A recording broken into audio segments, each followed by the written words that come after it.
ವಿಧಾನಸಭೆ ಅಧ್ಯಕ್ಷರು ಆದ ಯುಟಿ ಖಾದರ್ ಫರೀದ್ ಪತ್ರಿಕಾಗೋಷ್ಠಿ ಮಾಡಿದ್ದಾರೆ. ಈ ಬಾರಿ ಡಿಸೆಂಬರ್ 8ರಿಂದ ನಡೆಯಲಿರುವ ವಿಧಾನಮಂಡಲ ಚಳಿಗಾಲ ಅಧಿವೇಶನವನ್ನ ಅಚ್ಚುಕಟ್ಟಾಗಿ ಅಧಿವೇಶನ ನಡೆಸಲು ಅಗತ್ಯ ಕ್ರಮ ಕೈಗೊಳ್ಳಲಾಗ್ತಾ ಇದೆ.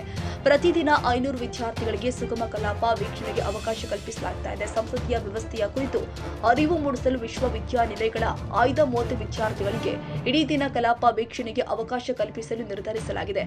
ಸಮಾಜದ ಎಲ್ಲಾ ವರ್ಗದವರಿಗೆ ಕಲಾಪ ವೀಕ್ಷಣೆಗೆ ಅನುಕೂಲವಾಗುವಂತೆ ಕ್ರೀಡಾಪಟುಗಳು, ಮಹಿಳೆಯರು, ಕಾರ್ಮಿಕರು, ಪೌರ ಕಾರ್ಮಿಕರು, ತೃತೀಯ ಲಿಂಗಿಗಳು ಹೀಗೆ ಎಲ್ಲರಿಗೂ ವಿಶೇಷ ಅವಕಾಶ ನೀಡಲಾಗಿದೆ. ಉತ್ತರ ಕರ್ನಾಟಕದ ವಿಷಯಗಳ ಚರ್ಚೆಗೆ ಆದ್ಯತೆ ಕೊಡಲಾಗುತ್ತೆ. ಬಿಎಸಿ ಸಭೆಯಲ್ಲಿ ಚರ್ಚೆಯ ವಿಷಯಗಳ ಬಗ್ಗೆ ತೀರ್ಮಾನ ಮಾಡಲಾಗಿದೆ. ಸದನದಲ್ಲಿ ಹಾಜರಾತಿ ಪ್ರಮಾಣ ಕ್ರಮೇಣ ಸುಧಾರಣೆಯಾಗ್ತಾ ಇದೆ. ಕಳೆದ ಬಾರಿಯ ಅಧಿವೇಶನ ಯಶಸ್ವಿಯಾಗಿದೆ. ವಿಧಾನ ಸಭಾಪತಿ ಬಸವರಾಜ ಹೊರಟ್ಟಿ ಹೇಳಿದ್ದಾರೆ. ಸದನದ ನಿಯಮಾವಳಿಯ ಪ್ರಕಾರ ಚರ್ಚೆಗೆ ಅವಕಾಶ ನೀಡಲಾಗುತ್ತೆ. ಕಳೆದ ಬಾರಿ ಪ್ರತಿಭಟನಾ ಸ್ಥಳಗಳಿಗೆ ಸಚಿವರನ್ನ ಕಳುಹಿಸಿ ಜನರ ಅಹವಾಲು ಸ್ವೀಕರಿಸಲು ವ್ಯವಸ್ಥೆ ಮಾಡಲಾಗಿತ್ತು. ಈ ಸಲ ಕೂಡ ಅದೇ ಮಾದರಿಯಲ್ಲಿ ಕ್ರಮ ವಹಿಸಲಾಗಿದೆ. ಕಬ್ಬು ಬೆಳೆಗಾರ ಸಮಸ್ಯೆಗೆ ಸರ್ಕಾರ ಸ್ಪಂದಿಸಿದೆ. ಅದಲ್ಲದೆ ಶಿಕ್ಷಣ, ಮಹಿಳಾ ಮತ್ತು ಮಕ್ಕಳ ಅಭಿವೃದ್ಧಿ ಇಲಾಖೆಯ ಸಮಸ್ಯೆಗಳ ಬಗ್ಗೆ ಮುಂಚಿತವಾಗಿ ಚರ್ಚಿಸಲು ತಿಳಿಸಲಾಗಿರುತ್ತೆ ಎಂದಿದ್ದಾರೆ. ಡಿಸೆಂಬರ್ 19ವರೆಗೆ ಇವತ್ತು ವಿಧಾನಸಭೆ ಅಧಿವೇಶನವನ್ನು ಬೆಳಗಾವಿನ ಸ್ವರ್ಣಸೌಧದಲ್ಲಿ ಇವತ್ತು ನಡೆಸಲಾಗಿದೆ ಅಂತ ತೀರ್ಮಾನಿಸಲಾಗಿದೆ.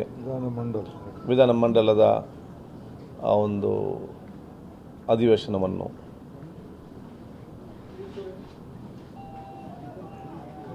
ಅದಕ್ಕೆ ಪೂರ್ವಭಾವಿಯಾಗಿ ಯಾವೆಲ್ಲ ಇವತ್ತು ವ್ಯವಸ್ಥೆ ಆಗಬೇಕಾ ಈ ಸಂಬಂಧಪಟ್ಟಾಗೆ ವಿಧಾನ ಪರಿಷತ್ತಿನ ಸಭಾಪತಿಯಾದ ಬಸವ ಹೊರಟ್ಟಿರವರು, ನಾನು ಮತ್ತು ಡೆಪ್ಯೂಟಿ ಸ್ಪೀಕರ್ ಲಮ್ಮಣಿಯವರು, ಜಿಲ್ಲಾ ಆಡಳಿತ ಮತ್ತು ವಿವಿಧ ಇಲಾಖೆಯ ಅಧಿಕಾರಿಗಳ ಜೊತೆ ಚರ್ಚೆ ಮಾಡಿ ಈ ಅಧಿವೇಶನವನ್ನು ಒಂದು ಅತ್ಯುತ್ತಮವಾದ ಅಧಿವೇಶನ ಮತ್ತು ಎಲ್ಲ ಮೂಲಭೂತ ಸೌಕರ್ಯ ಸಮರ್ಪಕವಾಗಿ ನೀಡಿ ಉತ್ತಮ ವಾತಾವರಣ ನಿರ್ಮಾಣ ಮಾಡಲಿಕ್ಕೆ ಏನೆಲ್ಲ ಕ್ರಮ ಕೈಗೊಳ್ಳಬೇಕಾ ಅದೆಲ್ಲ ಕೂಡ ಇವತ್ತು ನಾವು ಚರ್ಚೆ ಮಾಡಿದ್ದೇವೆ.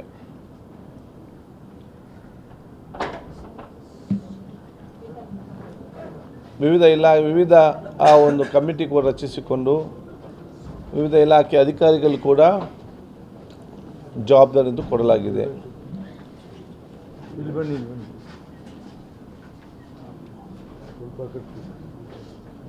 ಈ ಹಿಂದೆ ಇದ್ದ ರೀತಿಯಲ್ಲೇ ಬರುವಂಥ ಎಲ್ಲ ನಮ್ಮ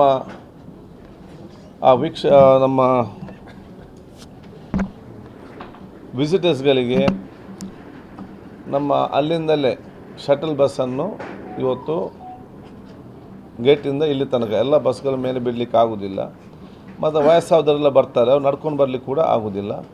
ಅಂಥವ್ರಿಗೆ ಗೇಟಿಂದ ಮೇಲೆ ತನಕ ಶಟಲ್ ಬಸ್ಸನ್ನು ಇವತ್ತು ವ್ಯವಸ್ಥೆ ಮಾಡಲಾಗುವುದು. ವಿದ್ಯಾರ್ಥಿಗಳಿಗೆ ಒಂದು ಲಿಮಿಟ್ ಇಟ್ಕೊಂಡು, ಯಾಕೆಂತೇಳಿ ಹೆಚ್ಚು ವಿದ್ಯಾರ್ಥಿಗಳು ಬಂದರೆ ಇಲ್ಲಿ ವ್ಯವಸ್ಥೆ ಸಮಸ್ಯೆ ಆಗಬಾರ್ದು ಉದ್ದೇಶದಿಂದ ಸುಮಾರು 500 ವಿದ್ಯಾರ್ಥಿಗಳಿಗೆ ಸೀಮಿತಗೊಳಿಸಿ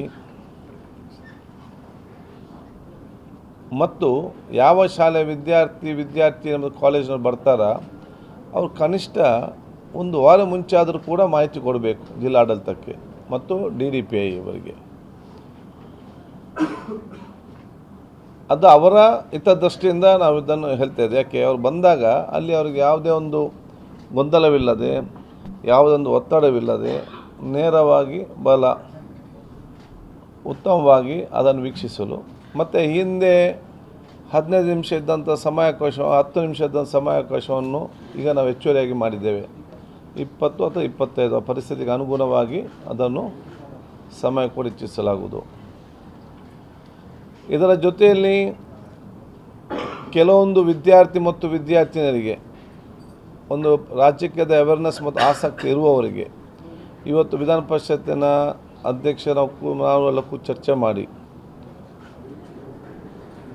ಒಂದು 30 ವಿದ್ಯಾರ್ಥಿಗಳನ್ನು ಆಯ್ಕೆ ಮಾಡಿ ಅವರಿಗೆ ಫುಲ್ ಟೈಮ್, ಅದು ಬೆಳಗ್ಗಿಂದ ಸಂಜೆ ತನಕ ಅಸೆಂಬ್ಲಿ ವೀಕ್ಷಣೆ ಮಾಡ್ಬೋದು, ವಿಧಾನ ಪರಿಷತ್ ವೀಕ್ಷಣೆ ಮಾಡ್ಬೋದು, ಲೈಬ್ರರಿ ಆಕ್ಸೆಸ್ ಮಾಡ್ಬೋದು, ಚರ್ಚೆ ಮಾಡ್ಬೋದು. ಅವರಿಗೆ ಟ್ರೈನಿಂಗ್ ಥರ, ಇಂಟರ್ನ್ಶಿಪ್ ಕೋರ್ಸ್ ಥರ 30 ವಿದ್ಯಾರ್ಥಿಗಳನ್ನ ಫಸ್ಟ್ ಟೈಮ್ ಒಂದು ಅವಕಾಶ ಮಾಡಿ ಕೊಡ್ತೇವೆ. ಇದರಲ್ಲಿ ಅದನ್ನು ಆಯ್ಕೆಯನ್ನು ನಾವು ಹೇಗೆ ಮಾಡಬೇಕು ನಮ್ಮ ಯೂನಿವರ್ಸಿಟಿ ಮುಖ ನಮಗೆ ಬಂದರೆ ನಾವು ಕೂತ್ಕೊಂಡು ನಾನು ಮತ್ತು ಸಭಾಧ್ಯಕ್ಷ ಕೂತ್ಕೊಂಡು ಅದನ್ನು ಸದಸ್ಯರನ್ನ ಫೈನಲ್ ಮಾಡ್ತೇವೆ. ಸಾಂಸ್ಕೃತಿಕ ಕಾರ್ಯಕ್ರಮಗಳು, ಯಾಕೆ ನಮ್ಮ ಈ ಒಂದು ಪ್ರದೇಶದ ವಿವಿಧ ಜಿಲ್ಲೆಗಳ ಆ ಸಂಸ್ಕೃತಿ ಏನಿದೆ ಆ ಸಾಂಸ್ಕೃತಿಕ ಕಾರ್ಯಕ್ರಮ ಕೂಡ ಇವತ್ತು ಒಂದೊಂದು ದಿವಸ ಒಂದೊಂದನ್ನು ಇವತ್ತು ಏರ್ಪಡಿಸಲಾಗುವುದು. ಜೊತೆಯಲ್ಲಿ ವಿದ್ಯಾರ್ಥಿಗಳಿಗೆ ತಮ್ಮ ಹಾಲ್ನಲ್ಲಿ ಬಂದಂಥ ಫಸ್ಟ್ ಅವ್ರು ಕೂತ್ಕೊಳ್ಳಿಸಲ್ಲಿ ಅವರಿಗೆ ಒಂದು ಮೋಟಿವೇಶನಲ್ ಕ್ಲಾಸ್ ಮತ್ತು ಅವರಿಗೆ ಕೇಳುವಂತಹ ಸಿಹಿ ಪಾನೀಯ ಜೊತೆಗೆ ಮೋಟಿವೇಶನ್ ಕ್ಲಾಸ್ ಕೂಡ ಕೊಡಲಾಗುವುದು, ಅದು ವಿದ್ಯಾರ್ಥಿಗಳಿಗೆ. ಸೊ ಯಾವ ತೊಂದರೆ ಆಗಬಾರ್ದು, ಅವ್ರು ಮನೆಯಲ್ಲಿ ನಿಲ್ಲಬಾರ್ದು, ಬಿಸಿಲಲ್ಲಿ ಇರಬಾರ್ದು. ಸೊ ಕೆಲವೊಂದು ದಿವಸ ನಾವು ಇವತ್ತು ಚರ್ಚೆ ಮಾಡಿದ್ದೇವೆ, ನಾನು ಅದೇ ಸಭಾಧ್ಯಕ್ಷರು ಒಂದೊಂದು ಮತ್ತು ಜಿಲ್ಲಾಧಿಕಾರಿಗೆ ನಾವು ಚರ್ಚೆ ಸೂಚನೆ ಕೊಟ್ಟಿದ್ದೇವೆ. ಒಂದೊಂದು ದಿವಸ ಒಂದೊಂದು ವರ್ಗದವರಿಗೆ, ಅದೊಂದು ದಿವಸ ಸ್ಪೋರ್ಟ್ಸ್ ಕ್ರೀಡೆಯಲ್ಲಿ ಆಸಕ್ತಿ ಇರುವವರು, ಒಂದು ದಿವಸ ಮಹಿಳೆಯರು, ಒಂದು ದಿವಸ ಈ ತಳಮಟ್ಟದ ನಮ್ಮ ಕಾರ್ಮಿಕರು, ಕೆಲವು ಪೌರ ಕಾರ್ಮಿಕರು, ಕೆಲವು ಟ್ರಾನ್ಸ್ಜೆಂಡರ್ಸ್, ಅವರಿಗೆ ಒಂದೊಂದು ದಿವಸ ಒಂದೊಂದು ಟೀಮ್ನವರಿಗೆ ಬಂದು ಅವರಿಗೆ ವಿಶೇಷ ವೀಕ್ಷಣೆ ಮಾಡಲೊಂದು ಅವಕಾಶ ಇಲ್ಲ. ಒಂದೊಂದು ದಿವಸ ಹ್ಯಾಂಡಿಗೆ ಒಂದು ಅಂಗವಿಕಲ ವಿಶೇಷ ವಿಕಚಿತ ಮಕ್ಕಳಿಗೆ. ಸೊ ಎಲ್ಲ ನಮ್ಮ ಸಮಾಜದ ಎಲ್ಲ ವರ್ಗದವರಿಗೆ ಕೂಡ ಒಂದು ದಿವಸ ವಿಶೇಷವಾಗಿ ಅವರು ಬಂದು ಅದನ್ನು ನೋಡುವಂಥ ಒಂದು ಅವಕಾಶ ಕೂಡ ಅದಕ್ಕೆ ನಾವು ಕೊಟ್ಟು ಆ ವ್ಯವಸ್ಥೆಯನ್ನು ಕೂಡ ಇವತ್ತು ಮಾಡಲಿಕ್ಕೆ ನಾವು ತಿಳಿಸಿದ್ದೇವೆ.